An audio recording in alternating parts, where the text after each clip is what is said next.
வணக்கம் மக்களே, எப்படி இருக்கீங்க? இனிமே என் ஆட்டத்தை பார்ப்பீங்க. இங்கே பல சூழ்ச்சிகள் நடக்குது நம்ம நாட்டுக்கும் நம் மக்களுக்கும். இனிமேல் நான் யாரையும் பாவம் பார்க்க நினைக்கவும் விரும்பல, பாவமும் பார்க்கவும் மாட்டேன். இனிமேல் என்னுடைய ஆட்டத்தை பார்ப்பீங்க. இனிமேல் வதம் செய்வேன்.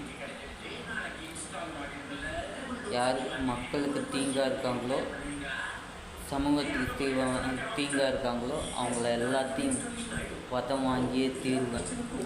இதுதான் இனிமேல் இந்த கைப்புலியோட ஆட்டம்.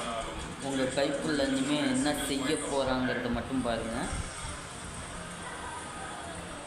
இனிமேல் நான் பயப்படுறதாகவும் இல்லை, பாவம் பார்க்குறதாகவும் இல்லை. உங்கள் கைப்புள்ளியோட திறமையை இனிமேல் நீங்கள் பார்ப்பீங்க. உங்களுக்கு பிடிச்ச கைப்புள்ள பார்ப்பீங்க.